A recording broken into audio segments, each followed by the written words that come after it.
محبت کیا ہے دل کا درد سے معمور ہو جانا، بتائے جا کسی کو سونپ کر مجبور ہو جانا۔ الحمد للہ وحدہ والصلاة والسلام علی من لا نبی بعدہ، اما بعد فاعوذ باللہ من الشیطان الرجیم، بسم اللہ الرحمن الرحیم۔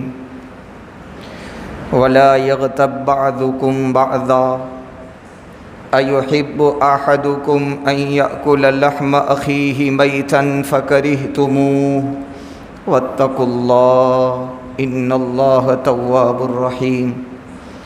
وقال النبی صلی اللہ علیہ وسلم الغیبۃ اشد من الزنا، او کما قال رسول اللہ صلی اللہ علیہ وسلم۔ صدق اللہ مولانا العظیم وصدق رسولہ النبی الامی الکریم، ونحن على ذلك لمن الشاہدین والشاکرین والحمد للہ رب العالمین۔ سبحانک لا علم لنا الا ما علمتنا انک انت العلیم الحکیم۔ رب اشرح لی صدری ویسر لی امری واحلل عقدۃ من لسانی یفقہوا قولی۔ درود شریف پڑھ لو۔ اللہم صلی علی محمد کلما ذکرہ الذاکرون وصلی علی محمد کلما غفل عن ذکرہ الغافلون۔ یا ربی صلی وسلم دائما ابدا علی حبیبک خیر الخلق کلہم۔ قابل احترام سامعین کرام، بزرگوں، عزیزوں اور دینی بھائیوں، پچھلے درس حدیث میں آپ کی خدمت میں یہ بات عرض کی تھی کہ غیبت ایک سنگین گناہ ہے۔ غیبت کی تعریف کی تھی، غیبت کسے کہتے ہیں۔ آج کی اس مجلس میں چند باتوں پر کلام کرنا ہے۔ اللہ سے دعا کرتا ہوں اللہ سبحانہ و تعالی مجھے اور آپ کو موت تک صحیح بات کہنے، سننے، سمجھنے اور اس پر عمل کرنے کی توفیق نصیب فرمائے۔ پہلی بات تو یہ عرض کرنی ہے کہ غیبت کی مذمت اور برائی قرآن سے ثابت اور محمد الرسول اللہ صلی اللہ علیہ وسلم سے ثابت ہے۔ اس کی برائی کے لیے اتنا ہی کافی ہے کہ اللہ نے اس کی برائی اپنے کلام میں کر دی۔ غیبت کی برائی اور مذمت کے لیے اتنا ہی کافی ہے کہ محمد الرسول اللہ صلی اللہ علیہ وسلم نے اس کو برا کہہ دیا ہے۔ چہ جائے کہ اس کے بعد آقائے دو جہاں تاجدار مدینہ محمد الرسول اللہ صلی اللہ علیہ وسلم نے اس پر سخت سے سخت عذابات احادیث میں ذکر کیے ہیں۔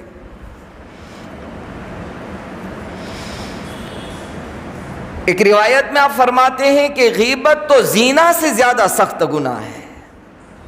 ایک آدمی بدکاری کرتا ہے، زناکاری کرتا ہے، اللہ کی بندی کے ساتھ منہ کالا کرتا ہے۔ آپ نے ارشاد فرمایا کہ غیبت کرنا تو زنا سے زیادہ سخت ہے۔ سائل نے سوال کیا، یا رسول اللہ صلی اللہ علیہ وسلم زنا سے زیادہ سخت؟ ہاں، زنا سے زیادہ سخت ہے، اس لیے کہ زنا کرنے والا اللہ کا گناہ کرتا ہے اور غیبت کرنے والا اللہ کے بندے کا گناہ کرتا ہے۔ زنا کے باب میں تو اللہ سے امید کی جا سکتی ہے کہ یہ پکے سچے دل سے جب توبہ کر لے گا اللہ اس گناہ کو تو معاف کر دیں گے، لیکن غیبت کا گناہ جب تک جس بندے کی اس نے غیبت کی ہے وہ معاف نہ کرے وہاں تک اللہ معاف نہیں کرے گا۔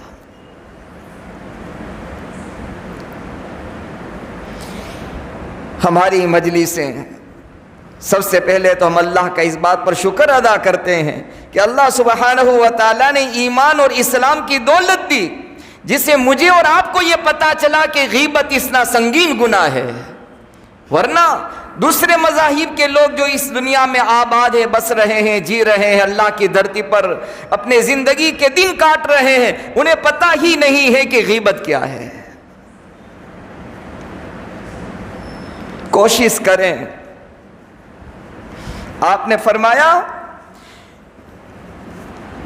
غیبت اتنا سنگین گناہ ہے کہ سود کے 70 سے زیادہ درجے ہیں. درجے سود، انٹرسٹ. اللہ تعالیٰ امت مسلمہ کی بھی اس سے پوری پوری حفاظت فرمائے. آج سود ہر گھر میں پہنچ چکا ہے. ایک زمانہ تھا کہ مرد اس سود کے گناہ میں مبتلا تھے. آج ہماری خواتین، ہماری مائیں بہنیں، ہماری عورتیں اس سود کے سنگین گناہ میں مبتلا ہیں. کتنا بڑا گناہ. حدیث میں آتا ہے کہ سود لینے والا اللہ سے جنگ کا اعلان کر رہا ہے. تو آپ نے فرمایا حدیث پاک میں نبی اکرم صلی اللہ علیہ وسلم کا ارشاد ہے کہ سود کے 70 سے زیادہ درجے ہیں، اور ان میں سب سے کم درجہ ہلکا درجہ سود کا یہ ہے کہ کوئی آدمی اپنی ماں سے زنا کرے. پھر آپ نے ارشاد فرمایا کہ غیبت کرنے والا اس سے زیادہ سنگین گناہ کے اندر مبتلا ہے. غیبت کا گناہ اس سے بھی زیادہ سخت ہے.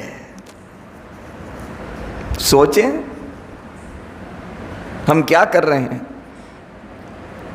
میں نے شروع میں عرض کیا تھا اللہ سبحانہ و تعالیٰ نے انسانیت کا بڑا اکرام کیا ہے، انسانیت کا بڑا اعزاز کیا ہے، انسانیت کو بڑا اونچا مرتبہ اللہ نے دیا ہے. اس کی حرمت، اس کی عزت اللہ کے یہاں بہت اونچی ہے. ہم کون ہوتے ہیں کہ ہم انسانیت کی عزت پر حملہ آور ہوں؟ ہماری مجلس سے آج اس سے پور ہے. سیدنا انس رضی اللہ تعالیٰ عنہ فرماتے ہیں کس قدر سخت عذاب ہوگا غیبت کا مرنے کے بعد. فرماتے ہیں سیدنا انس رضی اللہ تعالیٰ عنہ، یہ وہ صحابی ہیں جنہوں نے نبی اکرم صلی اللہ علیہ وسلم کی 10 سال تک خدمت کی ہے. آپ نے ارشاد فرمایا انس، جب اللہ نے مجھے معراج کا سفر کروایا، آسمانوں پر اللہ نے اٹھایا، جنت کے مناظر اور جنت کی نعمتیں دکھلائی اور جہنم کے عذابات بھی مجھے دکھلائے. جب جہنم کی سیر کر رہا تھا، عذابات مجھے دکھلائے جا رہے تھے، میں نے دیکھا کہ ایک جماعت اپنے ناخنوں کے ذریعے سے اپنے چہرے کو نوچ رہے ہیں. میں نے پوچھا جبرائیل یہ کون ہے؟ کہا یا رسول اللہ صلی اللہ علیہ وسلم، آپ کی امت کے وہ بدقسمت لوگ ہیں، گنہگار لوگ ہیں جو دنیا میں انسانوں کی عزت پر حملہ آور ہوتے تھے اور انسانوں کی غیبت کیا کرتے تھے. مرنا سب کو ہے، اللہ کو منہ دکھانا سب کو ہے. قیامت کے میدان میں جس کے بارے میں نے یا آپ نے جو کچھ کہا ہے، اللہ کے دربار میں اس کو ثابت کرنا پڑے گا.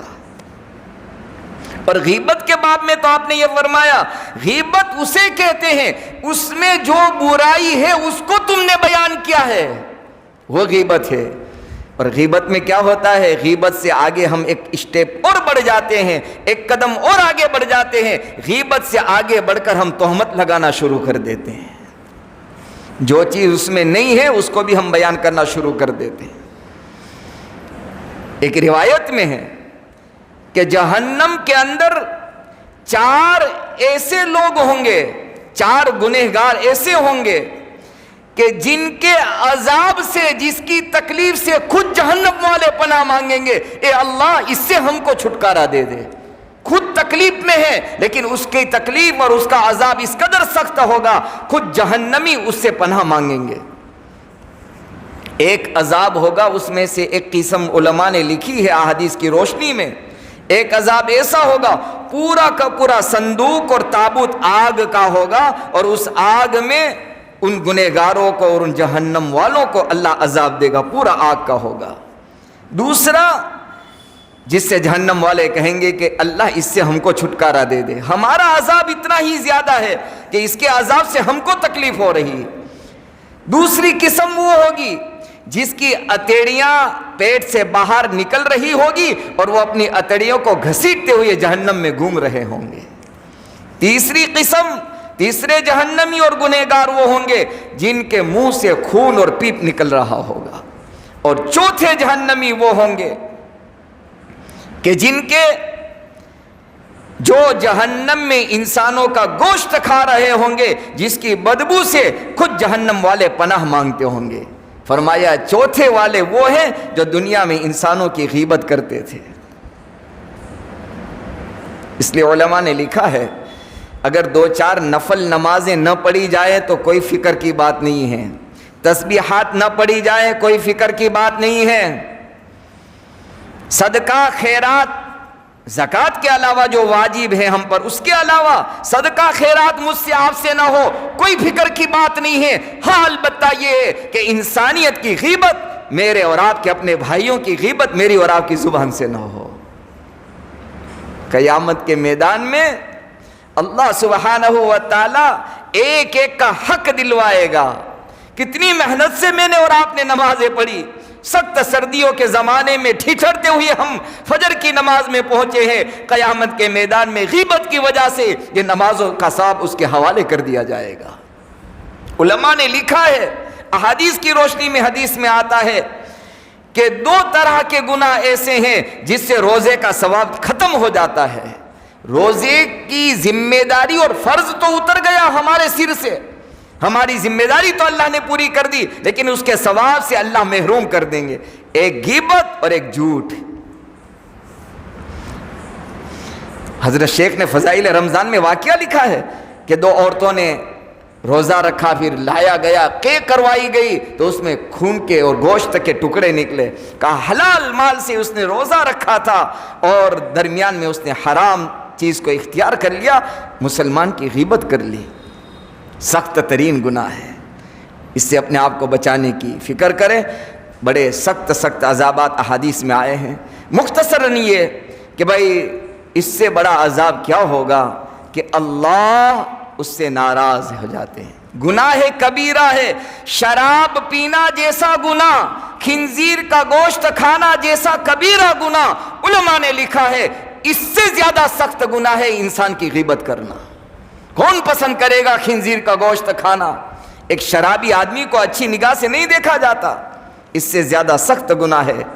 اس لیے کہ شراب پینے والا آج نہیں تو کل، کل نہیں تو پرسوں، اگر اللہ نے اسے توفیق دے دی اپنے شراب کے عمل سے توبہ کر لے گا، اللہ کا حق اس نے ضائع کیا تھا اللہ معاف کر دیں گے۔ لیکن غیبت کا گناہ تو جب تک اس سے معافی نہ مانگی جائے، جس کی غیبت کی ہے اللہ بھی معاف نہ کرے گا۔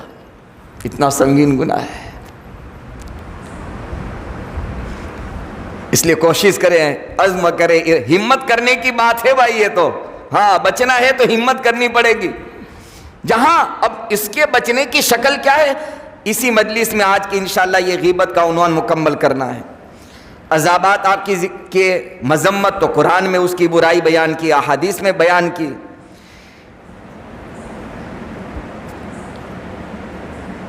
تین باتیں اور عرض کرنی ہے۔ ایک تو کون کون سے موقع ایسے ہیں جس میں ہم اپنے بھائی کی کسی برائی کو بیان کر سکتے ہیں، کون سے موقع ایسے ہیں وہ ذکر کرنا ہے۔ دوسرا یہ ذکر کرنا ہے کہ غیبت اگر ہو گئی تو اس کی معافی کا طریقہ کیا، دو۔ تیسری بات یہ عرض کرنی ہے کہ غیبت سے بچنے کا علاج کیا ہے۔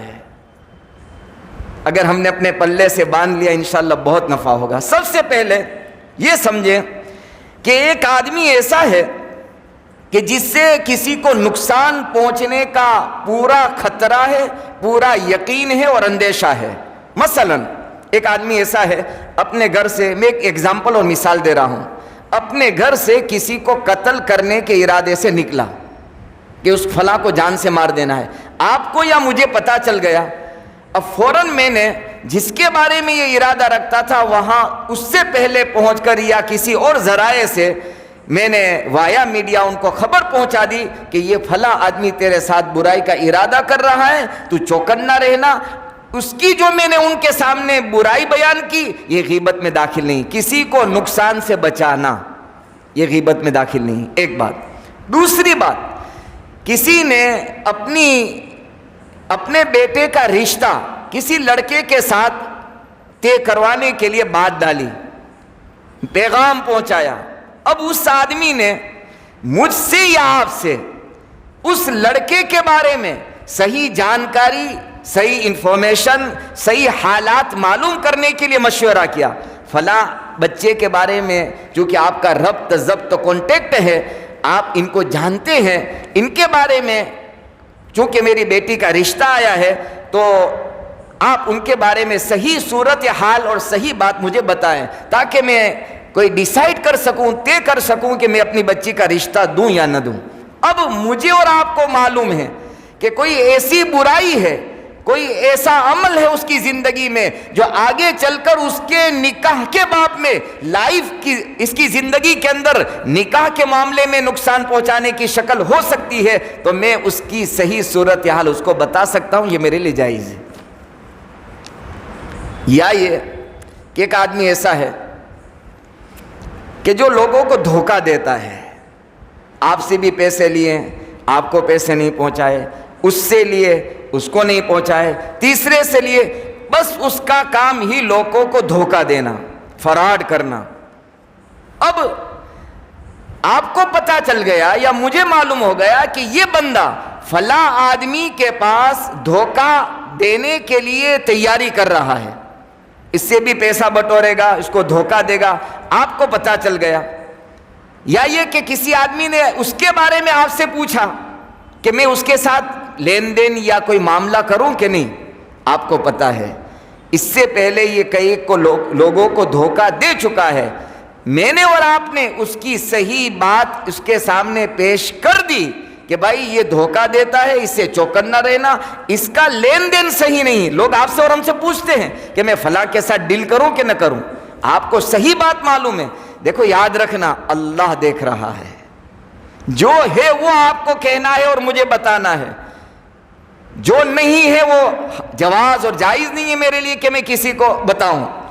آپ نے کہہ دیا بھائی اس سے پہلے میرے ساتھ بھی یا میرے علم میں ہے فلاں فلاں فلاں کے ساتھ اس نے ڈیل کیا، معاملہ کیا، لین دین ہوا اور اپنی بات پر کھرا اور پورا نہیں اترا ہے، لہٰذا میری رائے یہ ہے کہ تم اس سے بچو۔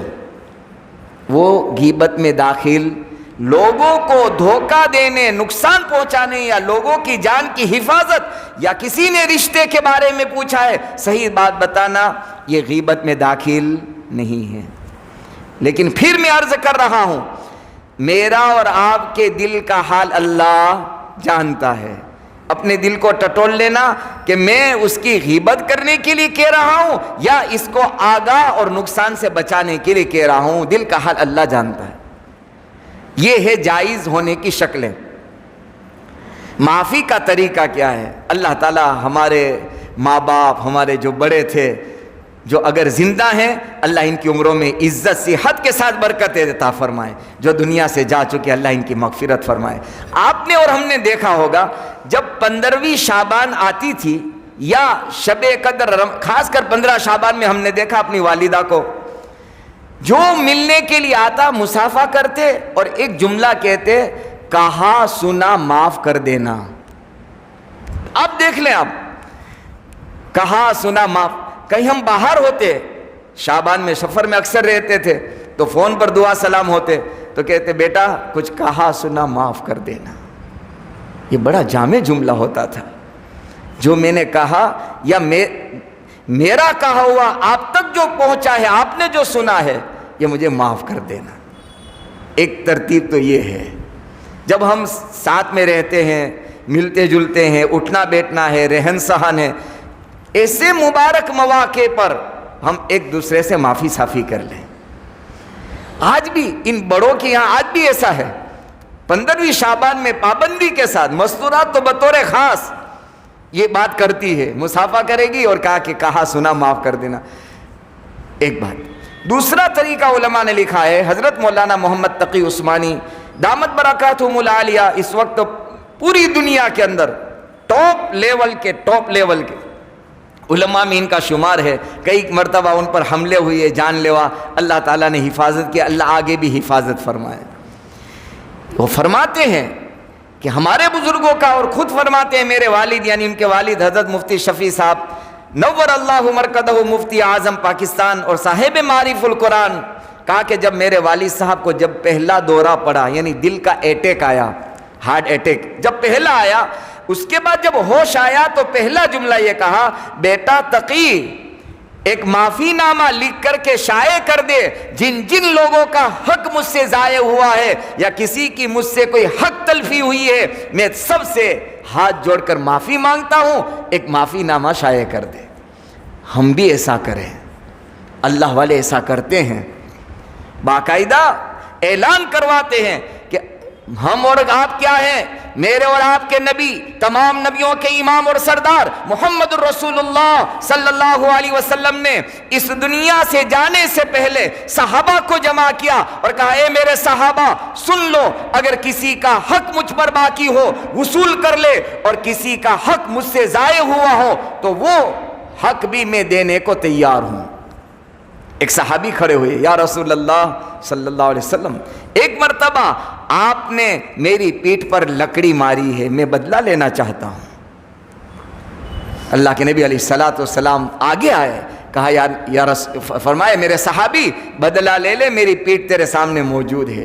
صحابی نے فرمایا رضی اللہ تعالیٰ عنہ، یا نبی اللہ، جس وقت آپ نے لکڑی ماری تھی اس وقت میری پیٹھ برہنہ تھی، اس پر کپڑا نہیں تھا، اور آپ کی کمر مبارک پر، آپ کے بدن مبارک پر چادر لگی ہوئی ہے۔ میں چاہتا ہوں جیسا آپ نے کیا ویسا کرنا چاہتا ہوں۔ اللہ کے آخری نبی محمد الرسول اللہ صلی اللہ علیہ وسلم ہمارے ماں باپ آپ پر قربان ہو، تعلیم دے کر گئے، پریکٹیکل بتا کر کے گئے کہ کسی اللہ کے بندے کا حق تم پر باقی نہ رہے۔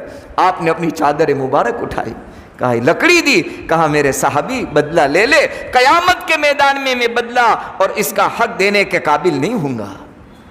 اس صحابی نے جب چادر اٹھائی، اللہ کے نبی علیہ السلام نے دونوں مونڈوں کے درمیان، یہ مونڈوں کے درمیان بالکل بیچ میں سینٹر میں ایک مہر لگی تھی جو نبوت کی مہر تھی، اس صحابی نے اس مہر نبوت پر بوسہ لے لیا اور کہا، یا رسول اللہ صلی اللہ علیہ وسلم، گستاخی کی معافی چاہتا ہوں، آپ کی مہر نبوت پر بوسہ لینا چاہتا تھا، لیکن آپ کا عمل دیکھو۔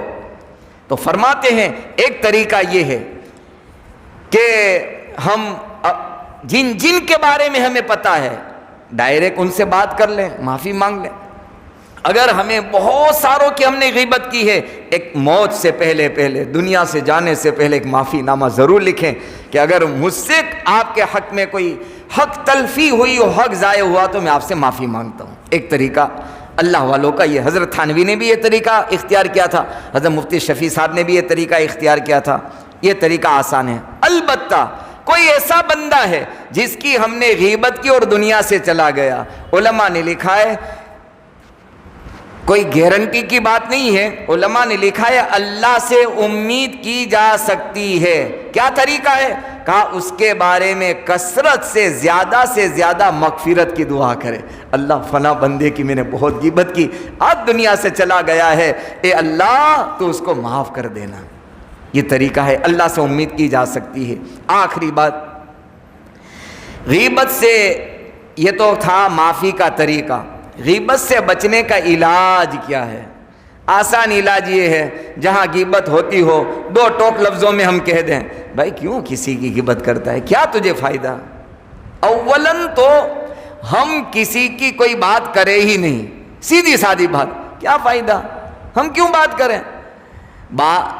شیطان جو ہے نا، شیطان نورانی پردہ لاتا ہے، بات شروع کروائے گا تعریف کے ساتھ، اچھائیوں کے ساتھ، خوبیوں کے ساتھ بات شروع کر، کیسا آدمی ماشاءاللہ، کیسا اچھا انسان، بس یہاں سے شروع ہوا اور اس قدر پھر برائی شروع ہو جاتی ہے۔ تو پہلا طریقہ یہ ہے، علماء نے لکھا ہے کہ کسی کا کوئی تذکرہ ضرورت کے بغیر کرے ہی نہیں۔